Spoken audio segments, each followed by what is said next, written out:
Didn't think he was ever coming back into the country. What did she say? She started crying, and she said, "Is it wrong for me to be happy at this point?" Why does that make you so emotional? I had spent 5 years doing this. I had one woman after another come to me with the hope that I was going to get them their justice. And time after time, I had to call them and tell them it's not going to happen. And the fact that I could call her and say, "I got you your justice. I got you your end." 8 months after his arrest, in August of 2016, Daniel Drill Mellum pleads guilty to 2 counts of criminal sexual conduct in the 3rd degree. And is that sexual assault? That is sexual assault. That is what we would consider rape under the definition of the law. He got a 6-year sentence. And let me say also, he's going to have to register as a sex offender for the rest of his life. Because Daniel pleads guilty, Abby and the second victim are spared the trauma of a lengthy trial. When you get a guilty plea, it helps so the victim doesn't have to relive it. And that's worth something to us and to the victim. The aftermath of a sexual assault can leave victims feeling emotionally volatile and unsure of what to do next. Abby Honnold chose to report her assault. But every victim has to find her or his own way of dealing with their new reality. To put everything out there right now, I've been a victim of sexual assault on this campus, and so that's why we decided to start PSA, and that's why we are holding events like this, because we've all been personally affected by it, whether or not we even know it. We've talked a little bit about... McLean Rich has decided to turn to activism. My name is McLean Rich, and I just graduated from the University of Maryland. During her time at the University of Maryland, McLean was immersed in Greek life. She was even vice president of her sorority. Basically, my responsibility was, when we got our incoming class of new members, I was like their pledge mom. Society often views Greek life as boundless debauchery, but as a leader in her sorority, McLean is invested in the safety of her sisters. My sorority also has a program called Sober Sisters, and they had to be the last person at the party. And so that's how we knew that everybody had gotten home safely. The Sober Sister Plan seems to be a solid safety precaution, but it isn't foolproof. Halloween 2014. What were your plans that night? I was Sober Sister. I had an exam the next morning, and it was Halloween, and it was very hard for us to find someone to volunteer to be sober. And so I thought, I'll give myself a break from studying. I'll go, I'll dress up, I'll make sure that everybody's safe. At the party, sparks fly between McLean and a fellow student. She goes home with him willingly, but she says the vibe soon changes. Can you tell me at what point you started to feel uncomfortable? Yeah, it was once we were back at his house. I thought that I was in control. I think I need to go home. I have an exam tomorrow. And he really didn't want me to leave. And that's kind of when it switched. McLean says the fun she was having turns dangerous, and she's forced to have sex she didn't consent to. Even if you think that you're having consensual sex, if you don't double check, you don't know what perception is from a female standpoint. There might be a fear that they can't say no, and it's just worth it to take the time and get affirmative consent. If you're still struggling with consent, just imagine instead of initiating sex, you're making them a cup of tea. Affirmative consent essentially means yes. It is checking in and actively asking questions to get a yes from both sides throughout a sexual encounter. Okay, maybe they were conscious when you asked them if they wanted tea, and they said yes. But in the time it took you to boil the kettle, brew the tea, and add the milk, they are now unconscious. You should just put the tea down. Make sure the unconscious person is safe. And this is the important part again. Don't make them drink the tea. Like, it doesn't have to be that awkward, like, asking before you do every single piece of anything that you wanted to do in a sexual encounter. But if you can understand how completely ludicrous it is to force people to have tea when they don't want tea, and you're able to understand when people don't want tea, then how hard is it to understand it when it comes to sex? We all have to make sure folks understand what the rules are, understand what constitutes consent, what constitutes assault, and how folks will be held accountable. McLean is confused after her encounter and tells only a few close friends what happened. She decides not to report her assault to police or the school. I was embarrassed, and I had never heard of anybody else on our campus that this had happened to. I felt like I was the only person. As anyone who's gone through that kind of experience, that kind of trauma, you can be in a room full of friends and family and advocates on your behalf and still feel like you're alone. But as months pass, McLean's decision to keep silent begins troubling her. In early 2015, she decides to share her story with her sorority. And I kind of tried to make them all realize that we don't know how to handle this. We need to look out for each other more. Afterwards, a conversation with one sister in particular sets off an alarm and propels McLean into action. The two of us realized that we were both assaulted by the same person. I just felt a sense of responsibility. I know that he's done it to another person. I have to do this. My son is missing. That's my only son. Someone knows what happened to her. We still need to find her and they come back. Disappeared. All new next. Only on Investigation Discovery. Sometimes we take ourselves a little too seriously.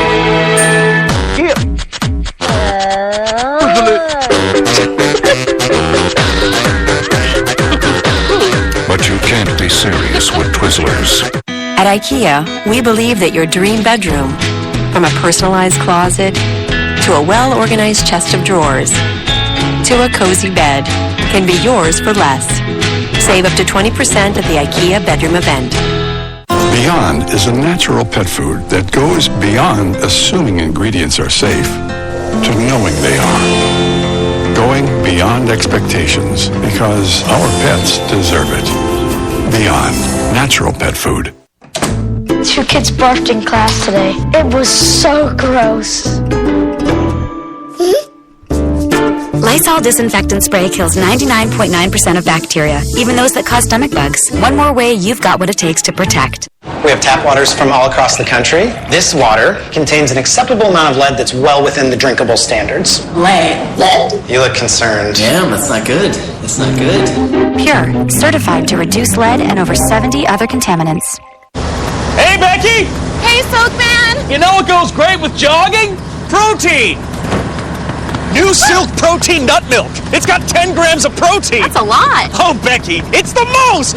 Silk tastes like better. What's that? Something to get that out of the carpet. But where will it go? The stain goes straight to a magical place called the Chamber of Stains, with stains of all kinds. And if you walk far enough down, you'll find the stain keeper, who collects and organizes every single one. And when he locks them away, they don't come back. Whoa! Let's send him another one! No. Clean and protect with Stain Master Carpet Cleaners. The typical vacuum head. It can struggle with large debris and stuck on dust. At Shark, we asked, what if the vacuum head could do more? So we removed the front wall and added a rotating soft brush. So while deep cleaning carpets, you can also grab large particles, even pull in piles, and directly engage floors for a beautiful, polished look. Shark Duo Clean, invented to help you do more on carpets and floors. In my Johnsonville commercial, they opened on a game show set in the 70s. Today we have a new smoked sausage from Johnsonville, made with 100% premium pork. Some brands mix meats and add fillers, but not Johnsonville. Contestant number 1 bids the closest, so he wins a boat. And he says, I don't want that boat, I want the sausage. What if I told you that boat is filled with Johnsonville smoked sausage? And that's a smoked sausage commercial made the Johnsonville way. Gods are real if you believe in them. So who are you? You wouldn't believe in me if I told you. We tried to start a war. We're at war already, and we're losing. Times they are changing.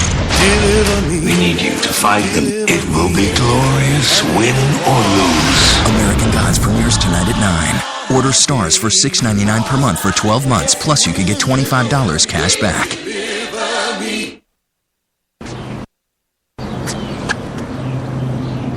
Here is my handle and here is my spout.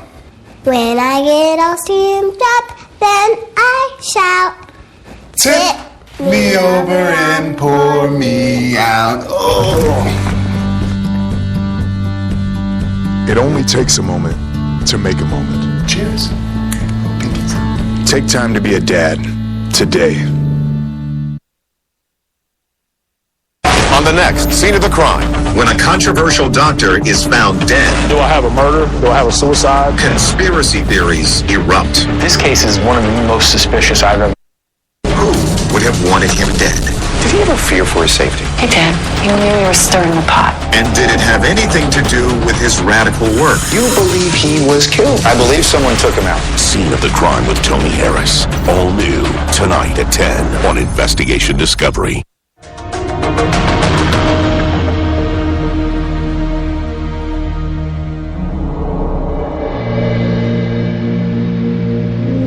In the spring of 2015, University of Maryland junior McLean Rich decided it was time to tell her sorority sisters that she'd been sexually assaulted by a fellow student. She was stunned by how many of them confessed to enduring similar abuses.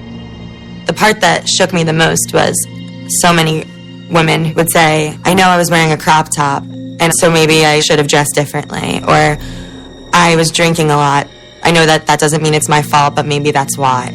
When McLean learned that a sorority sister was assaulted by the same guy that had assaulted her, she decided to report it to the university. He was found guilty of breaking the sexual misconduct policy on our campus, and then he was sanctioned expulsion. McLean knows the problem on her campus won't end with one student's expulsion, so she takes further action. I started PSA. My roommates and a couple of other people I was really close with sat around my kitchen table, and we decided to write a constitution and bylaws. PSA stands for Preventing Sexual Assault. The group works with the school and students to make campus safer. They hold events like Real Talk to open up a dialogue and help spread awareness. I love being part of Greek life, but when something happens, you don't want to call out a frat that you're friends with and be like, guys, what are you doing? Because you don't want to be that girl that's anti-Greek or anti that fraternity or anything like that. It can be really hard to make yourself stand out and be like, this is weird, this is wrong. Damn it, stand up and be that girl. Be the one that is willing to stand up and say what's right. And don't be afraid to be that girl. Be that girl.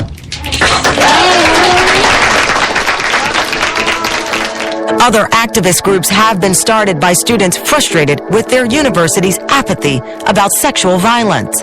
In 2014, a student organization, Know Your 9, encouraged the Obama administration to join the fight against sexual assault. Students came forward and were like, we have these rights, we know about them, and you need to do everything in your power to make sure schools actually follow the law. This is not your fight alone. This is on all of us, every one of us, to fight campus sexual assault. In response, the It's On Us campaign is launched. It's on us to stand up, To step in. to take responsibility. It's on us, all of us, to stop sexual assault. Just like the Homeland Security Directive, if you see something, say something. The message of It's On Us is engaging students to practice bystander intervention. I've seen a situation where it was actually a man who was really drunk. He was kind of struggling to stand up, and there was kind of a girl almost propping him up.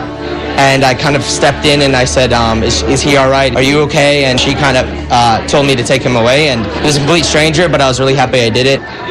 While schools and students make progress on their own campuses, many worry if the current administration in Washington will continue the fight against sexual assault in college.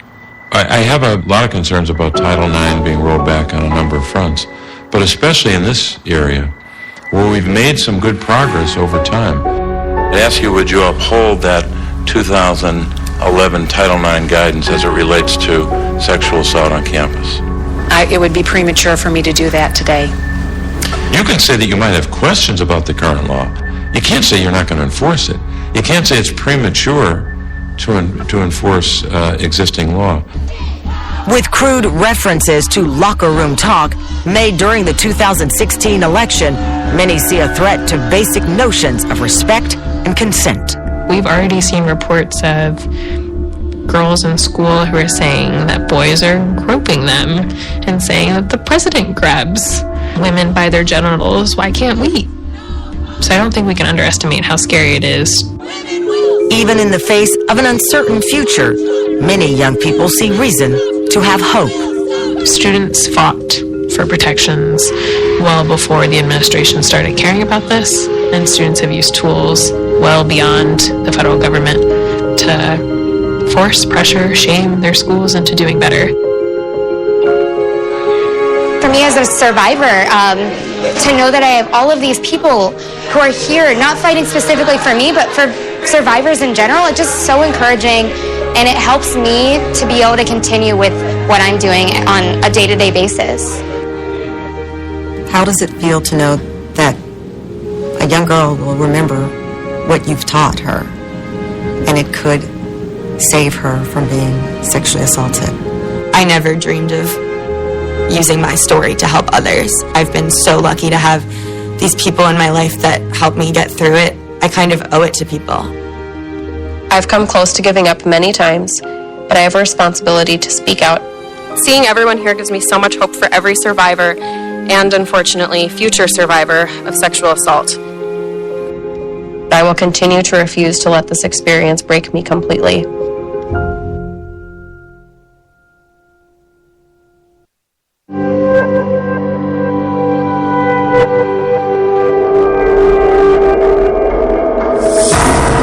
Nothing about the night hinted at the trouble to come. I honestly thought that I would see her the next day. But in the morning, a beloved daughter and sister is gone. Zoe basically disappeared into thin air. My whole world just stopped. It was pretty much the scariest night.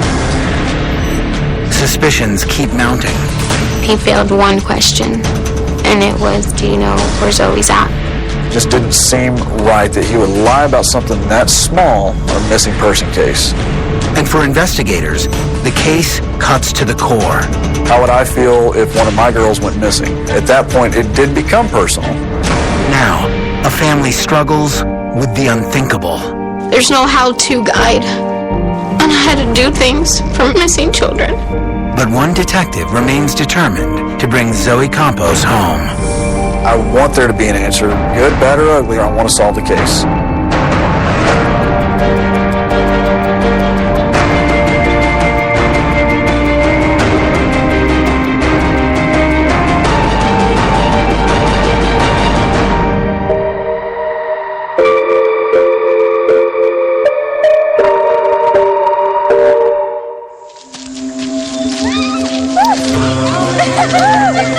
Sunday, November 17th, 2013.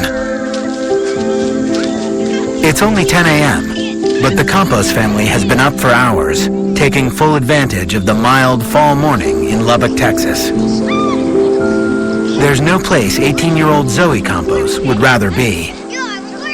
She loved being around my kids, her niece and nephew.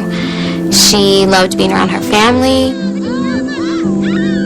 She wasn't your typical teenager that wanted to be out and, doing her own thing. It was just always family with her. When her sister Savannah was raising 2 young children on her own, Zoe moved in to give her a hand. Zoe helped me a lot with my kids. When I had to work, anything at the house, helped me get them ready for bed. I used to always look at her and be like, who's the mom here? Because Isaiah was always with Zoe. Wherever Zoe was, that's where Isaiah was. But the person Zoe relied on the most was her mom. Any room that I was in, Zoe was right there. And everybody was like, okay, Melinda, cut the umbilical cord already. Zoe, get away from your mom. But even a teenager as attached to family as Zoe is, still needs occasional alone time. She loved being outdoors. She was always going to this little lake down the street from my grandma's house almost every day during the summer to go fishing. The few friends Zoe lets into her world know she has a big heart and a weakness for strays. I would come home from work and she would show me like a little puppy or a turtle, cats, little kittens. She just had everything. Zoe's parents met in high school. But when her father Alex chose a career in the military, it often took him away from the family. My dad, he was in the Marines, so he had to travel. So it was just kind of us. When Zoe was 10, her parents divorced. She was the one that was the most hurt when me and her dad split.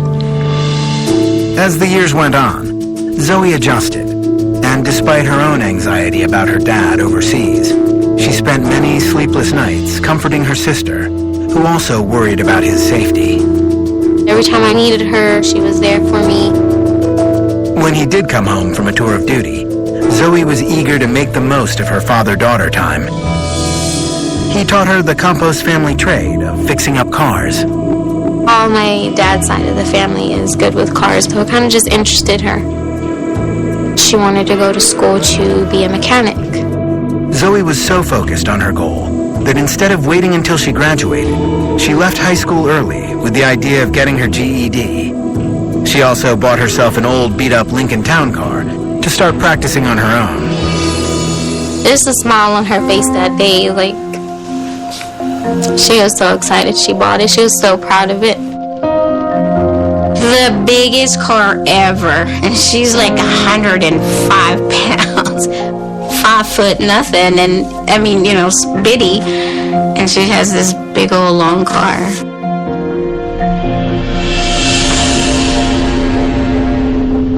On that November morning, Zoe has the Lincoln up and running for a day out with the family. Savannah and Zoe and the babies came over. So I had to be at work at 3, so I still had to get ready, and for some reason I looked at Zoe. I looked at her in her eyes and I said, I love you. And I gave her a hug.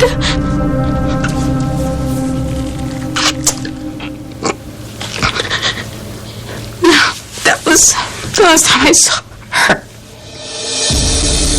That evening, Zoe stops by her friend April's house, who recently had a baby. Some friends are gathering to congratulate her. Then, she meets back up with her sister Savannah. Me, Zoe, my kids, we went and met my friend Jessica. We had dinner that night. And after that, we decided to just kind of go back, and Jessica was going to spend the night there too.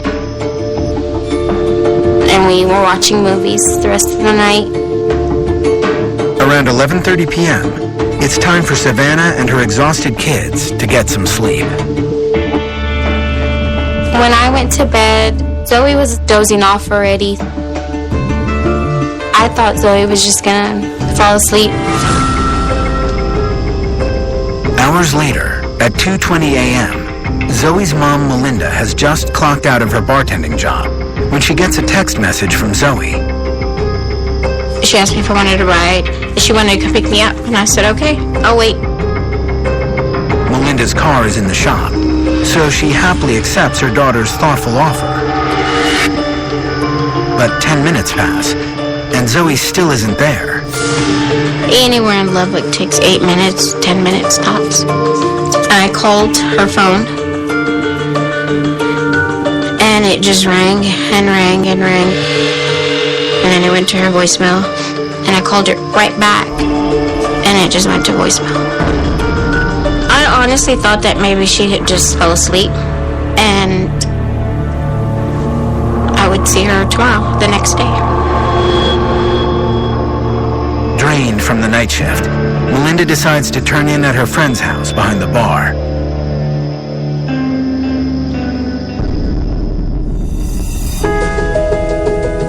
The following morning, I had to be at work at 8, so I went to Zoe's room to let her know that I was leaving. And she went in there. So I figured she slept on the couch, so I went downstairs, and she wasn't there. I and looked outside and her car wasn't there.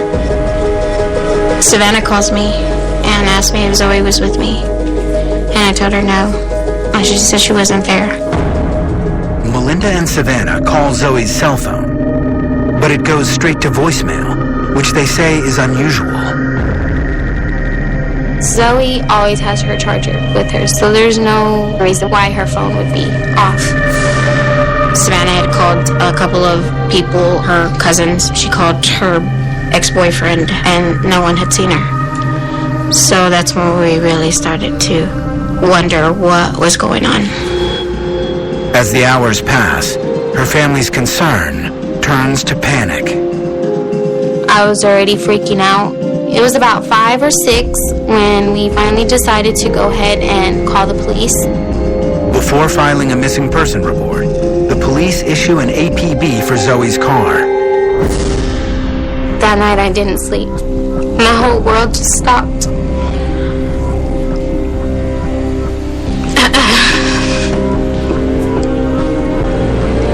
It was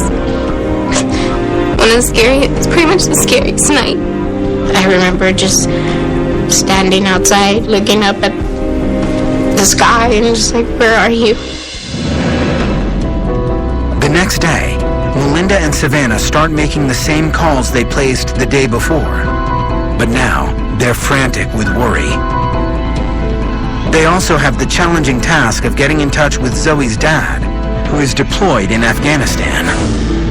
He finally got to call, and I had to let him know that we still hadn't heard from her. Another evening rolls around without any word from Zoe, and her mother Melinda has no choice but to take the next, very difficult step. We called the police and we filled out a missing person report. The patrol officer who takes the report immediately pings Zoe's cell phone to try and pinpoint what cell tower she, or at least her phone, is closest to. The cell phone company came back and said that they couldn't get of it. That means that either the battery's dead or the phone has actually physically been turned off by the person who possesses it. By Wednesday, it's been 3 days since Zoe was last seen. I was just devastated. I mean, I didn't see how that could happen. We were just hoping and praying that she was just out with friends or something and they just got carried away. Zoe's extended family in Lubbock gathers to join Melinda and Savannah in their hunt for Zoe. We went out searching county roads to see if we could find her car. You know, we went to the outskirts of Lubbock and we didn't find anything. Then, that evening, as Zoe's Aunt Monica drives home feeling defeated, she has an unexpected and deeply disturbing encounter. I spotted her car. I was like, oh my God, maybe she's in there.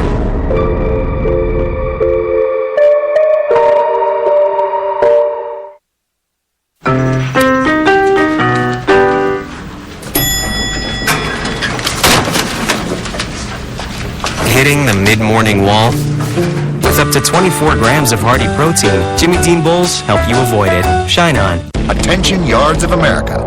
Now you have a holiday too. Toro Days at the Home Depot with the lowest prices of the year on the latest Toro mowers, trimmers, blowers, and more. The Home Depot. More saving, more doing. This is a payday bar, and there's only one thing you need to know about it. It has a truckload of peanuts surrounding sweet caramel. I mean, holy look at all those peanuts. Best part is it helps you get through your day. Payday. Get to it. I am totally blind. And I live with non-24, a circadian rhythm disorder that can throw my days and nights out of sync, keeping me from the people, places, and things I love. The people I love have always been there for me. And now, I'm there for them too. Talk to your doctor and call 844-214-2424 to learn more. For 100 years, every Bonnie plant has started with 2 hands and a mission: to put fresh, homegrown herbs and vegetables on every table in America. Who are you talking to? The plants, they like it. Success starts and ends with Bonnie plants. From our home in New Orleans to your kitchen, possibilities are cooking. It just takes an idea and a little inspiration from Zatarans, with more than 20 unique flavors. Zatarans, jazz it up. I sneeze, there goes my sensitive bladder. Sound familiar? Then you'll love this. Always discreet. Incredible protection in a pad this thin. I didn't think it would work, but the super absorbent core turns liquid to gel for incredible protection. So I know I'm wearing it, but no one else will. Always discreet. I've discovered incredible bladder leak underwear that hugs every curve. Can't tell I'm wearing it, can you? Always discreet underwear for bladder leaks. Yes! Millions have lost weight fast with the clinically proven Slim Fast plan. It's as easy as 1, 2, 3. Shake it off, crunch it off, blend it off. You can even snack it off. See results in just 1 week. Slim Fast. Pick a date, lose the weight. Crashing, hit a wall. Right now I need a miracle. Hurry now, I need a miracle. The issues we care about can weigh on us. I need So lift the weight of caring by doing. Visit StateFarmsNeighborhoodofGood.com to volunteer in your community. I'm all about my bed. This mattress is dangerously comfortable. When I get in, I literally say, ah. Introducing the Lisa mattress, a better place to sleep. The Lisa mattress is designed to provide strong support, relieve pressure, and optimize airflow to keep you cool. This bed hugs my body. Today is gonna be great. Read our reviews, then try the Lisa mattress in your own home. Get $75 off. Go to buylisa.com today. Shopping for your pets has never been easier. Introducing Chewy.com. Shopping at Chewy is really easy. This is Mimi, and she loves me to order her Chewy products. Food, treats, toys. They carry as many products as anybody could want. The customer service was unbelievable. It's click, and it's there. It's delivered. And I like dealing with Chewy because I know they're animal lovers. They care about my dog. Save 20% on your favorite brands and get fast, free shipping. Shop online at Chewy.com. On the next scene of the crime, when a controversial doctor is found dead. Do I have a murder? Do I have a suicide? Conspiracy theories erupt. This case is one of the most suspicious I've ever dealt with. Who would have wanted him dead? Did he ever fear for his safety? Hey, Dad, you knew you were stirring the pot. And did it have anything to do with his radical work? You believe he was killed? I believe someone took him out. Scene of the crime with Tony Harris. All new, coming up next on Investigation Discovery. It's been 3 days since anyone has seen or heard from 18-year-old Zoe Campos. But in a strange twist, Zoe's Aunt Monica finds herself in the right place at the right time while out searching for her niece. I was going home when I noticed a car matching her description going northbound. Monica can't be certain it's Zoe's car, but she decides to follow the suspicious vehicle just in case. I immediately made a U-turn and I called my sister to see if Zoe's car had any kind of damage to the front fender, and then she verified that it did. Monica speeds up to take a better look at the car. As she gets closer, she confirms that it is definitely Zoe's Lincoln. But her heart sinks a second later. I pulled up next to the car and I was sure it wasn't Zoe driving the car. Zoe was petite. This person was more huskier in the shoulders, and you could tell it was a male. You couldn't see his face, you could just see the hoodie. Her heart racing, Monica clings to one thought to help her stay focused on following the car. I was thinking there's a chance that she could be laying in the seat or, ducking down or something. There's just hope that she was in the car. I was trying to hang back a little bit to kind of give him a little bit of room so he wouldn't suspect that anybody was following him. I was just anxious. Monica calls her son, Zoe's cousin, and tells him to start driving towards her. I was still pursuing the suspect, but he turned off on a side street, and so I had to pass him. It's a terrifying moment. Monica has lost Zoe's car. maybe even Zoe. And I told my son, this is where he turned. This is the street that he turned on. Zoe's cousin follows his mother's instructions. Within minutes, he spies the Lincoln abandoned in the parking lot of a large apartment complex and calls 911. He was never able to see where the driver went. He just found the car. Zoe's mom, Melinda, gets word of the car sighting and shows up at the scene soon after. I wanted to get in the vehicle. As soon as I saw the vehicle, I was like, open the trunk. We told her not to touch it. I've seen enough police shows to know that, you know, you're not supposed to touch anything just in case for evidence. I'm wondering, oh my God, is she in there, and if she needs air, and does she know I'm here? I think a couple of times I just walked around the car and I was like, Zoe, if you're in there, I'm here, baby. I'm gonna get you. I'm gonna get you. While they wait for the police to arrive, Zoe's family searches the area. We were going around knocking on doors and asking people, had they ever seen this car here before? And nobody had seen that car there before. It takes over an hour for officers to respond to the 911 call. I was very angry. I was angry at the cops because it took them so long to get there. I was so angry that one cop didn't want to talk to me because I was being so emotional and aggressive. The Lubbock Police Department says that with the information they were provided on the 911 call, it seemed the situation didn't demand immediate attention.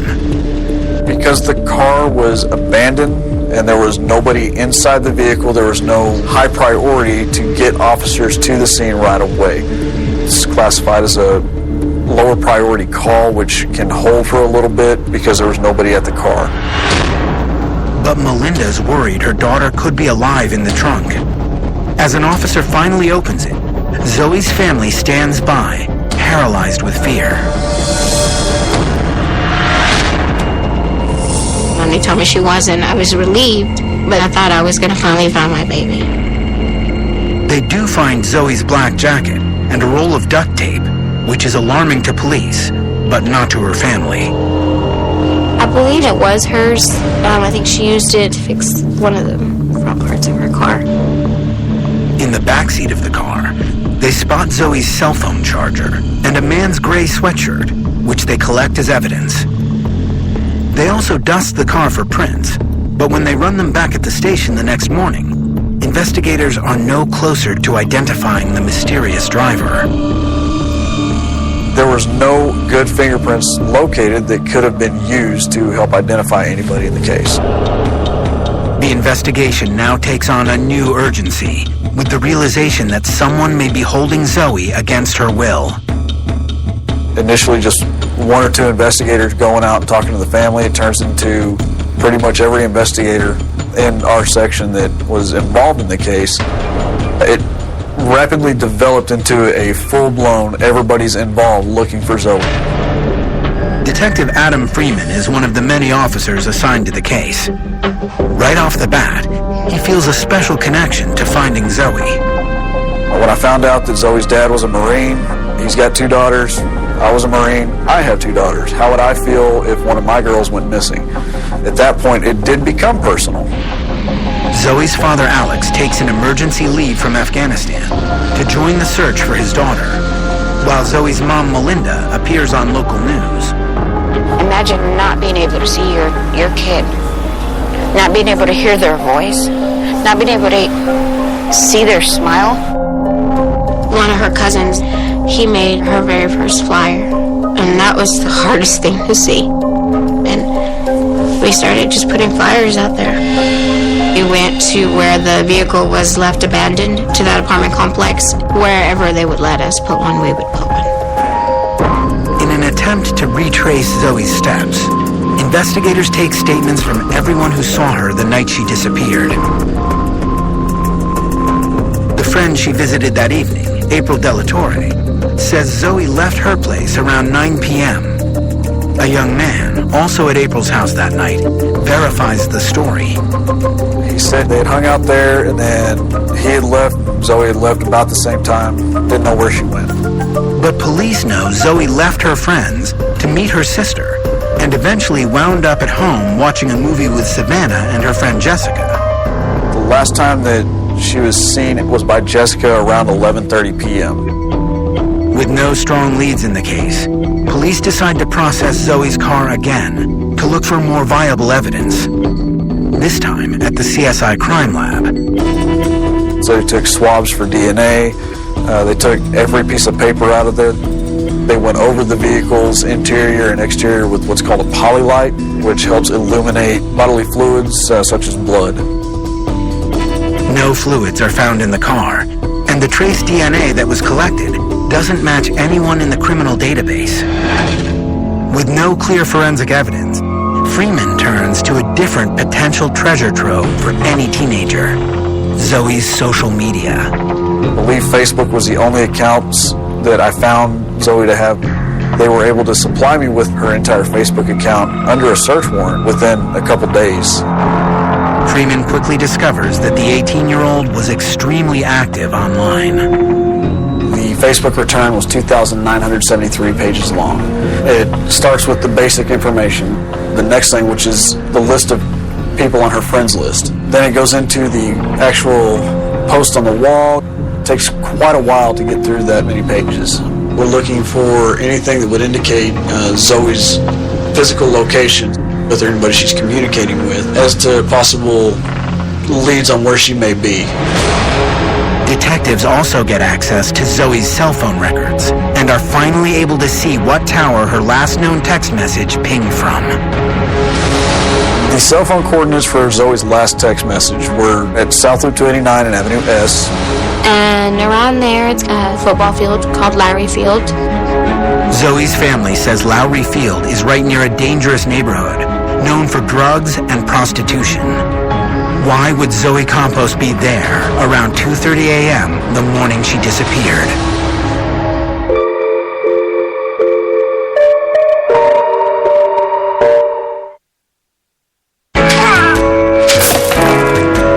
Just press clean and let Roomba help with your everyday messes. A full suite of sensors automatically guides Roomba throughout your home, cleaning under furniture, along edges, and in corners. And Roomba's patented 3-stage cleaning system agitates, brushes, and suctions dirt from your floors for up to 2 hours, recharging itself when it needs to, which means your floors are always clean. You and Roomba from iRobot. Better together.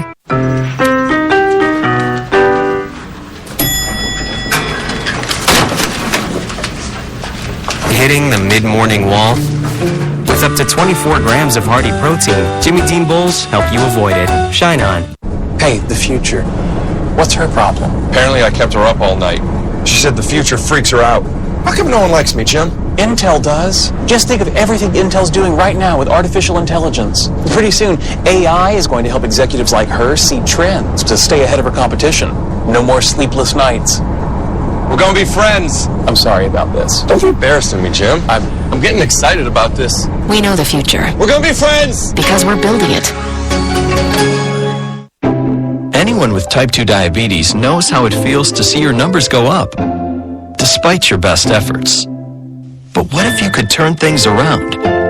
What if you could love your numbers? Discover once daily Invokana. It's the #1 prescribed SGLT2 inhibitor that works to lower A1C.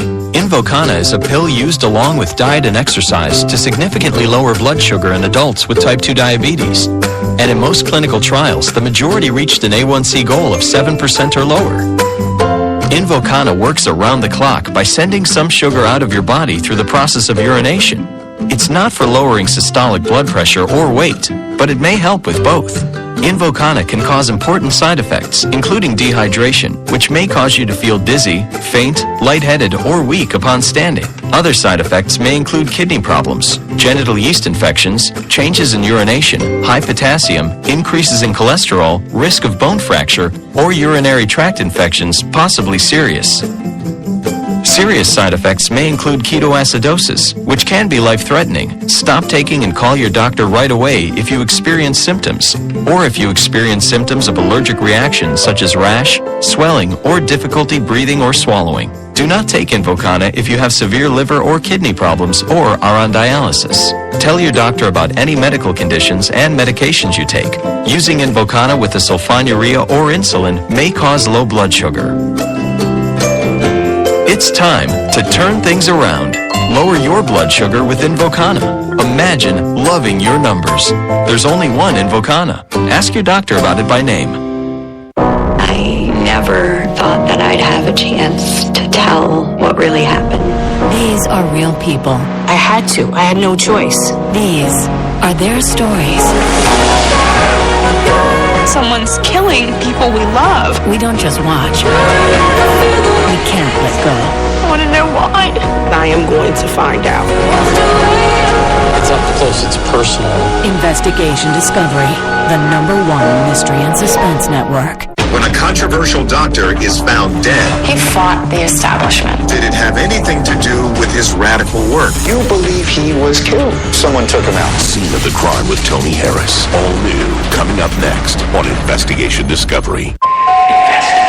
She's cold. It was about her and only her. She's cruel. They knew that they were dealing with a very dangerous woman. She's calculating. She lived for herself and didn't care who she ran over. And now, I will. she's part of the family. I'm your new mommy now. His daddy's little girl gonna cry. He suddenly realizes there's an evil stepmother in the house. Evil Stepmothers. All new season. Premieres Thursday at 10. Only on Investigation Discovery.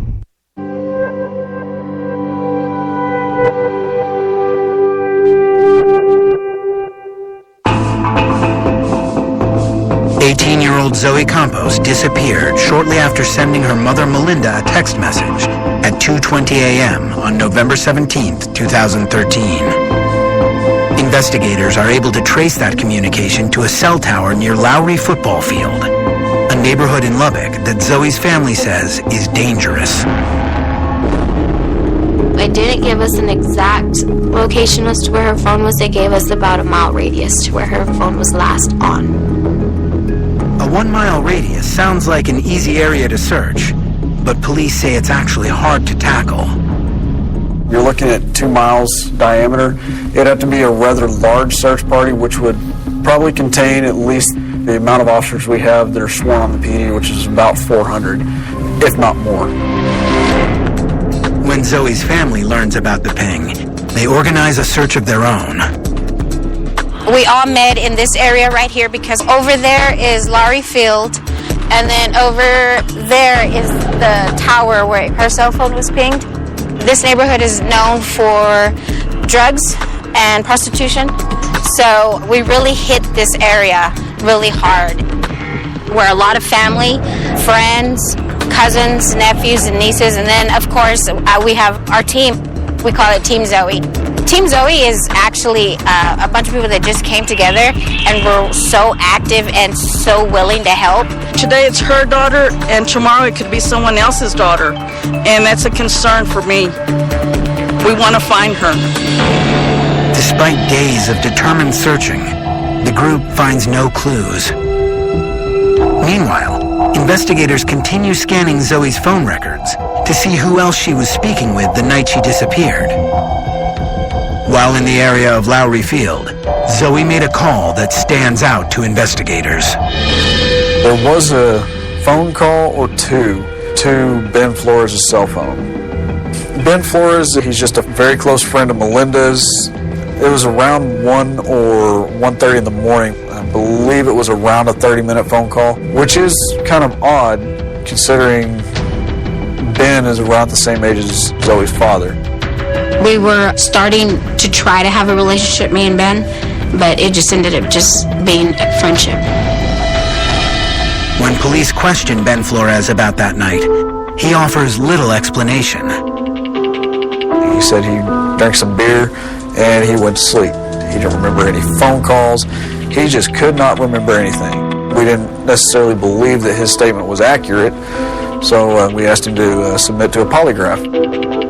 He failed one question, and And it was, do you know where Zoe's at?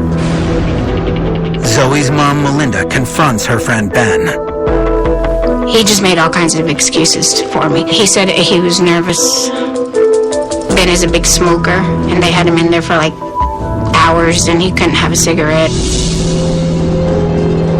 Ben Flores is now a person of interest for investigators. But the late-night phone call also raises some questions about Zoe's night. If she went back out after her sister went to sleep, where was she going? And who was she with? Detectives dig into her romantic history, starting with her high school boyfriend, Joe Rodriguez. Joe and Zoe were dating over 2.5 years, and we knew his family, and they're good people.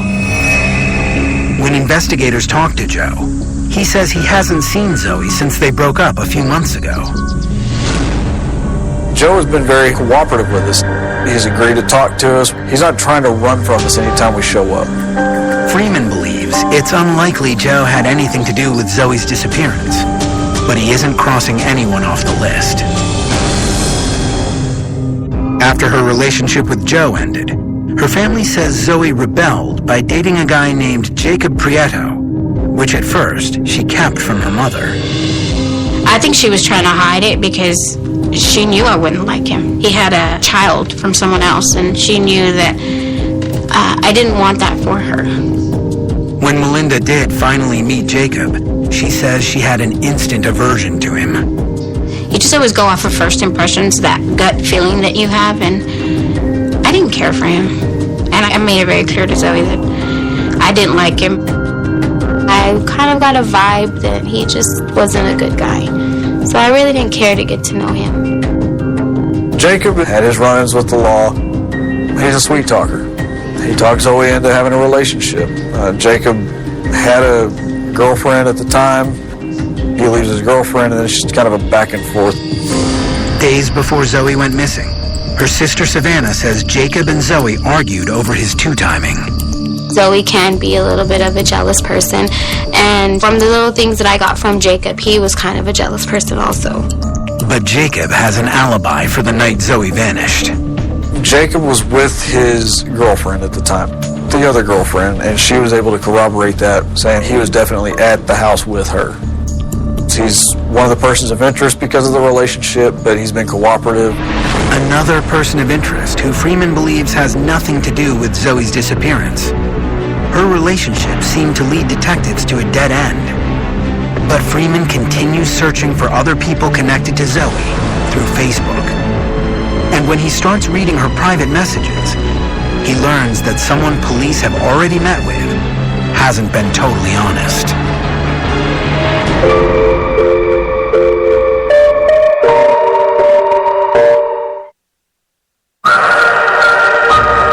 Why do we make grills? For being part of your life. All of your life. For taking the guesswork out of grilling. For quality beyond words. The Genesis 2 comes with GS4, Weber's new high-performance grilling engine. Why do we grill? For living life with the people that fill you with life. Weber, for life. It's a very simple procedure, Mr. Diaz. We're just going to make one small incision here, then we're going to go in and remove your 67 Corvette. My bet. Yeah. It's just a gallbladder. You don't have paying you cash, so you might have to sell that sweet little muscle machine just to cover your rent.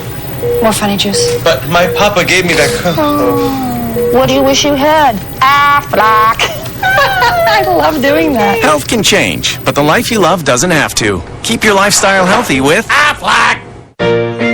Real pear juice, natural berry flavor, and clover honey help make new VitaFusion Simply Good gummy vitamins simply irresistible. It's a fusion of powerful vitamins and nutrients, plus real fruit juice and honey from nature's backyard. VitaFusion, the #1 gummy vitamin brand, brings you the wholesome, delicious goodness you want and nothing you don't. Turn up the taste with a better way to vitamin. Try new Simply Good from VitaFusion. Ever wonder where stains go? They go straight to a magical place called the Chamber of Stains. where a stain keeper collects and locks them away so they don't come back. Whoa! Clean and protect with Stainmaster carpet cleaners. Break through your allergies. Try new Flonase Sensimist instead of allergy pills. It delivers a gentle mist to help block 6 key inflammatory substances. Most allergy pills only block 1. New Flonase Sensimist. He's hiding a card. It's time for you and your boys to get out of town. Left foot, right foot, left foot, stop. Twitch your eyes so they think you're crazy. If you walk the walk, you talk the talk. It's what you do. If you want to save 15% or more on car insurance, you switch to Geico. Hide the eyes. It's what you do. Show them real slow. What to consider when considering home security? This isn't just a yard sign. It's a line in the sand. On one side, my family and everything I've worked hard for. And on the other, an uncertain world. I only want one company by my side, ADT. For over 140 years, more people have chosen ADT to help prevent crime than anyone else. Get ADT 24/7 protection starting at just $28.99 a month. Tested, trusted, proven. ADT. Always there. We are navigating pregnant life. Are you guys going to find out if you're having an LP? No parent wants to hear that their child is different. But to me, that's not different. He's just like me. Little people, big world.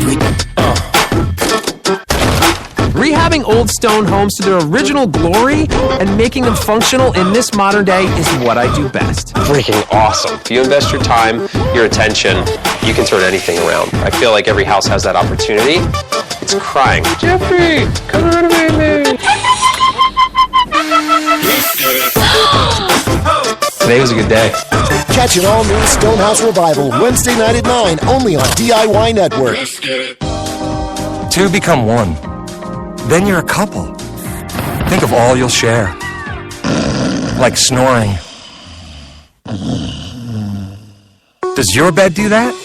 The dual adjustability of a Sleep Number bed allows you each to choose the firmness and comfort you want, so every couple can get the best sleep ever. Does your bed do that? For a limited time, save $900 to $1,200 on select final clearance beds during our spring clearance event. Only at a Sleep Number store or sleepnumber.com. VITE.com. One of the deadliest mass murders in Florida history. I wish you would have come. That could have been prevented. Why do you think that the police would ignore that this is a dangerous guy? That was a mistake. The Real Story with Maria Elena Salinas. All new Monday at 10. The investigation into missing 18-year-old Zoe Campos gets a much-needed break when Detective Freeman of the Lubbock Police Department pours through the teen's Facebook account and finally gets to her private messages. While going through these messages, I ended up finding a message thread that Zoe was talking to this guy about meeting up the night that she disappeared. For the sake of the ongoing investigation, police aren't revealing the young man's identity. It was about 11 or 12 at night. He convinces Zoe to come over to his house to smoke some weed. Zoe frequently smoked marijuana, something those close to her are aware of. I did know Zoe smoked pot. I didn't like it. I didn't approve of it, but I was happy that she told me and didn't try to hide it from me. Detectives are more alarmed by the fact that the young man who sent these messages had already spoken with police when they questioned the people who saw Zoe the night she disappeared. In his original statement, he admitted to being introduced to Zoe at her friend April's house. But he never mentioned the invite for a late-night get-together. To me, it raised some questions that he was lying in the first interview. Investigators bring the young man in for questioning and lay the cards on the table. He admitted in his second statement that he lied in his first statement. His concern was he didn't want to get in trouble for the marijuana. It just didn't seem right that he would lie about something that small on a missing person case and not come clean about it first off. He goes on to tell police what he says is the full story of what happened that night. He found her on Facebook and had messaged her and said, hey, you want to come to smoke weed. So at that point, she says, okay. She goes over there. parked in front of the house.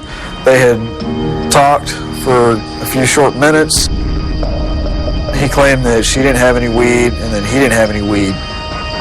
So she was going to go buy some from one of her guys. Then she never showed back up to his house. He insists he had nothing to do with her disappearance. He even sent Zoe more Facebook messages, allegedly out of concern, at 4 a.m. and 6 a.m. The last messages that he sent her was, "I thought you were coming back. What happened?" Something to that extent, indicating that she was there and had left. But the young man's original lie plants him firmly at the top of Freeman's list as a person of interest. After finding out that Zoe had gone to his house, I had decided at that point that I needed to start pulling his Facebook. The search of his history reveals some unsettling details. This young man is very interested in sex. He talks to all types of girls here and there. His ultimate goal with every single one is, when can we meet up and when are we going to have sex? He gets to that point where it's almost criminal activity for harassment. And even more disturbing, his house sits squarely in the area of Zoe's last known cell phone ping, leaving the detective to wonder if she ever actually left. My personal opinion is that this young man that was the last one to see Zoe is the only one responsible and completely involved in her disappearance.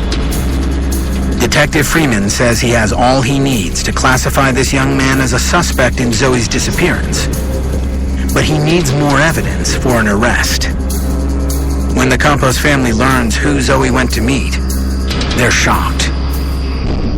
I was very taken back because Zoe would tell Savannah or myself who she was talking to or who she was interested in. I'd never even heard his name.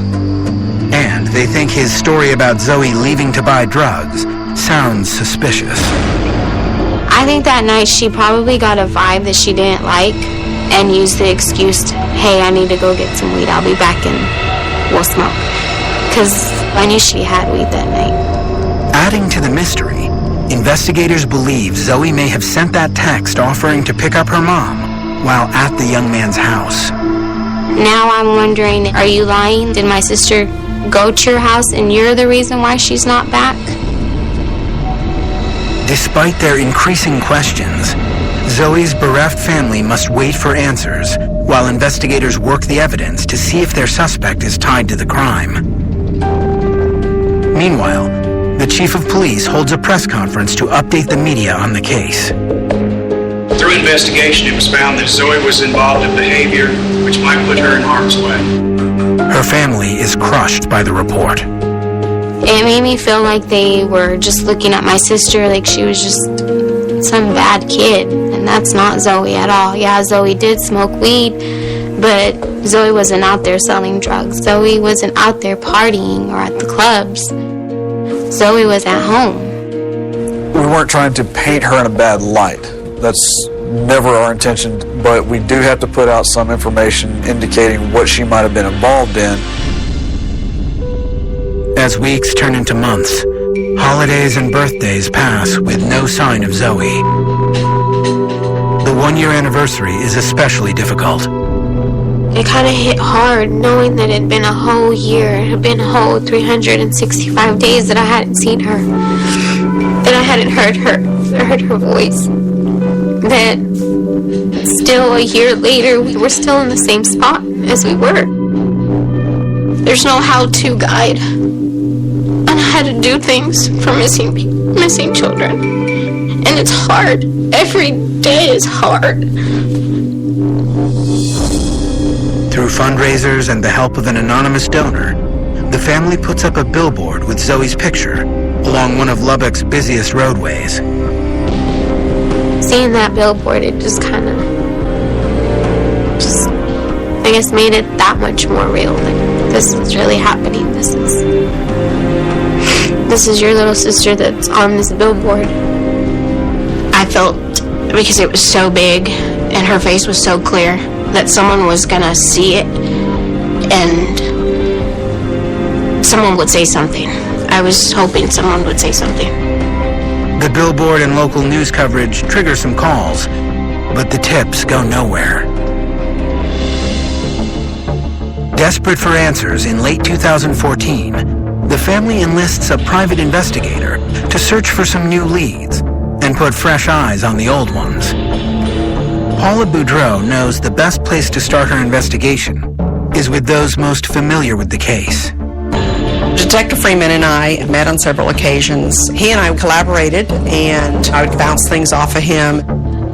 It was helpful at the time that she was following these kind of outlandish leads. You'll talk to people in other cities, and sometimes they talk to her a lot better than they talk to me because she doesn't have the authority to put them in jail. The first thing I say is I'm not law enforcement. My goal is to find whoever it is I'm looking for. Though Boudreau and Freeman get information from different sources, there's one rumor that keeps popping up on both of their radars, swirling around a low-rate motel that police say is known for illegal activity. The hotel is filled with people that are homeless, that do drugs, and prostitution. We've had a lot of information that Zoe was sold into sex trafficking by some individuals that were there. There's no proof that the motel is connected to human trafficking. And while investigators believe it is not probable, there is one piece of evidence that gives them pause. The Villatown Hotel is within the mile radius from the last cell phone coordinate ping. Something keeps telling me to go back to that motel.